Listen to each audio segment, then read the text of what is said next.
তবে কি হুথিদেরকে দিয়েই সৌদি আরবকে শায়েস্তার কৌশল নিল ইরান? সম্প্রতি বিভিন্ন সৌদি লক্ষ্যবস্তুতে ভয়াবহ হামলা আরও জোরদার করে ইরান সমর্থিত ইয়েমেনের সশস্ত্র বিদ্রোহী গোষ্ঠী হুথিরা। শুধু সৌদি লক্ষ্যবস্তুই নয়, সৌদি সমর্থিত ইয়েমেন সরকার এবং সৌদি জোটের বিভিন্ন সামরিক ঘাঁটিকেও লক্ষ্যবস্তু করছে হুথি গোষ্ঠী। এবার কি উচিত শিক্ষা হবে সৌদি আরবের?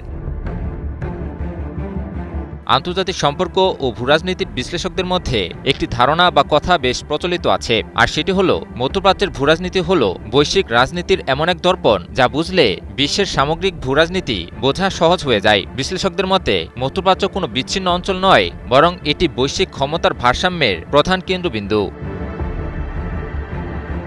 এই একটিমাত্র অঞ্চলেই বিশ্বের শীর্ষ পরাশক্তি যেমন যুক্তরাষ্ট্র, চীন ও রাশিয়ার স্বার্থ, ছায়াযুদ্ধ, বিশ্ব অর্থনীতির মূল চালিকা শক্তি যেমন জ্বালানি তেল ও কৌশলগত নৌপথ এবং আদর্শিক দ্বন্দ্বের সবচেয়ে জটিল রূপটি একসঙ্গে দেখা যায়। তাই ভূরাজনৈতিক বিশ্লেষণে একটি অলিখিত নিয়ম প্রচলিত আছে, যিনি মধ্যপ্রাচ্যের জটিল সমীকরণ, বহুমাত্রিক জোট এবং স্বার্থের মারপ্যাচ নিখুঁতভাবে ধরতে পারেন, তার জন্য বিশ্বের যে কোনো প্রান্তের ভূরাজনীতি ও আন্তর্জাতিক কূটনীতি বোঝা অত্যন্ত সহজ হয়ে যায়। এটি যেন পুরো বিশ্ব রাজনীতির একটি সংক্ষিপ্ত ও নিবিড় পাঠশালা।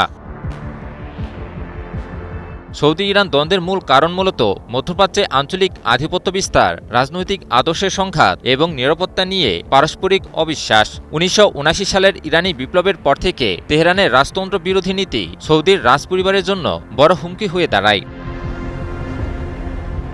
এরপর থেকে দুই দেশ সরাসরি যুদ্ধে না জড়িয়ে ইয়েমেন, সিরিয়া ও লেবাননের মতো দেশগুলোতে প্রক্সি ওয়ার বা ছায়াযুদ্ধে লিপ্ত হয়। এছাড়া সৌদি আরবকে মার্কিন যুক্তরাষ্ট্রের এবং ইরানকে চীন ও রাশিয়ার সমর্থন দেওয়া এই আঞ্চলিক প্রতিযোগিতাকে বিশ্ব রাজনীতির এক জটিল দ্বন্দ্বে পরিণত করেছে।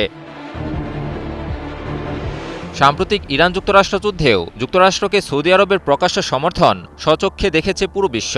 যুক্তরাষ্ট্রের বিরুদ্ধে দীর্ঘ ৫ মাসের যুদ্ধে সৌদি আরব সহ মধ্যপ্রাচ্যে অবস্থিত মার্কিন ঘাঁটিগুলোকে লক্ষ্য করে ভয়াবহ হামলা পরিচালনা করে ইরান। বর্তমানে যুক্তরাষ্ট্রের সঙ্গে ইরানের যুদ্ধবিরতি চলমান থাকলেও প্রক্সি গোষ্ঠীগুলোকে দিয়ে সৌদি আরবের উপর চাপ চলমান রেখেছে ইরান। সম্প্রতি সৌদি সমর্থিত ইয়েমেন সরকারের বিরুদ্ধে ভয়াবহ হামলা পরিচালনা করে ইরান সমর্থিত ইয়েমেনের সশস্ত্র বিদ্রোহী গোষ্ঠী হুথিরা। হুথিদের পরিচালিত এক হামলায় ইয়েমেনের প্রায় ৩০ জন সেনা নিহত ও আরও অর্ধশতাধিক আহত হয়। সাম্প্রতিক আরেক হামলায় ইয়েমেনে অন্তত ১১ জনের প্রাণহানি এবং ৩২ জন আহতের খবর পাওয়া যায়, যার বেশিরভাগই সামরিক বাহিনীর সদস্য বলে জানা যায়। এ সময় সৌদি নেতৃত্বাধীন বাহিনীর সমাবেশ কেন্দ্র, গোলাবারুদের ডিপো এবং অভিযান কক্ষ লক্ষ্য করেও হামলা চালায় হুথি গোষ্ঠী। ইরানের সংবাদ মাধ্যম মেহে নিউজ এজেন্সিও এক প্রতিবেদনে এমন খবর তুলে ধরে। বিশ্লেষকরা বলছেন, যুক্তরাষ্ট্রকে যুদ্ধ থেকে বিরত রাখতে উপসাগরীয় দেশগুলো যাতে যথাযথ পদক্ষেপ গ্রহণ করে, সেজন্যই এই কৌশল নিয়েছে ইরান।